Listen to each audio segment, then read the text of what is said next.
What's up, family? Welcome back to the Stop Sinking Show, where we go from struggle to flow.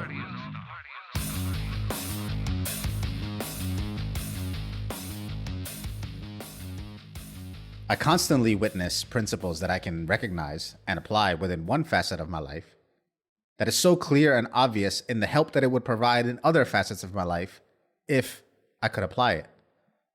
It's like we don't even need to look outside for ideals. We already act as our own ideal selves, but it's fragmented through our personality. We find it easier to be that way in one aspect of our life, but not in another. Why that is something to think about. It's like the ideal self doesn't carry over everywhere.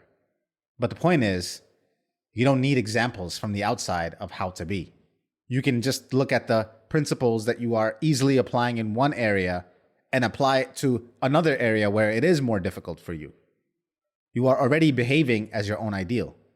Principles already followed, just not carried through to other parts of you. That's the unlock. In the wintertime in India, 50 degrees will feel colder than 20 degrees does in a wooden house in New York. The marble floors and the brick walls that emanate the cold, lack of central heating, all combine to make it difficult to feel warm in the winter. Add that to the shower, where you have a small 25-liter personal water heater in the bathroom, which will give you probably about 10 minutes of hot water. So no matter what, chances are you will feel wet and cold by the time you are done. Unless you're good at taking 5-minute showers and the water ends at the peak hotness, which I'm not. I take forever in the shower. So the way that I combat this is to turn the hot water off completely for the last 1 minute and have only the cold water on. The reason for that is because if the last minute of the shower is with water that is colder than the air I'm going to dry off in, that air almost psychologically feels less painfully cold than if I had just gotten out of a steamy hot shower. It's a way of tricking my brain to not feel cold for the bulk of the time after by paying for it with jumping in the cold water voluntarily for 1 minute or so at the end. And since the water is stored in tanks on the roof, where the sun during the summer warms the water, winter is the only time in India when you actually can get cold water in the faucet at all. You might as well take advantage of it. It's the only time to take a cold shower if you wanted to. And so I take a cold shower at the end during my first shower of the day every day, while I can. And there's some psychology behind how that process goes. How I started with 15 seconds and then worked my way up to over a minute in the cold. And I know for people who take cold plunges, 1 minute is a joke.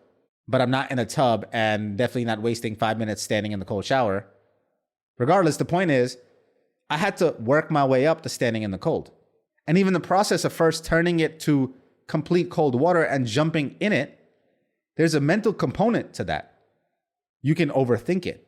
You can brace yourself too much in anticipation or expectation of the cold. And it makes the dropping of that cold water on your skin that much more painful in the beginning. The right way that I have found is to just turn it to the cold water and jump right in. Almost faster than a thought could creep in and disrupt the action. Before you can even think about what it's going to feel like, you act and jump in the cold water and experience it. And usually you find the way it feels is less worse than you would have thought it to be. And it lasts a lot less longer than you would have thought. You could literally stand there thinking about, for 30 seconds, jumping in the cold water and bracing yourself for it, where it might not even take 30 seconds to acclimate to the cold water and have it no longer be painful or a shock if you had just jumped right in. Which tells me and reminds me that thinking before acting is not useful in certain domains past a certain point. When it's time to act, it's time to act. The planning is either not required or should have already been done in a different phase prior to. The time to act, the time to fire, is not the time to think. And actually, too much thinking, too much bracing, too much anticipation, and you make the act more painful than it would have ever been. That's just one small example to illustrate the point how understanding or applying a principle in one area of your life would greatly enhance the other areas of your life if you applied the same principle, though it might be more difficult. And I see myself do this with other things that I've committed to, truly committed to. And maybe that's the common thread: commitment. Whether it's the gym or this podcast, or maybe it's just this short list. But maybe that's all I need as examples of ideals to take into other areas of my life. I usually don't allow the room for thoughts to come in and negotiate with the commitments.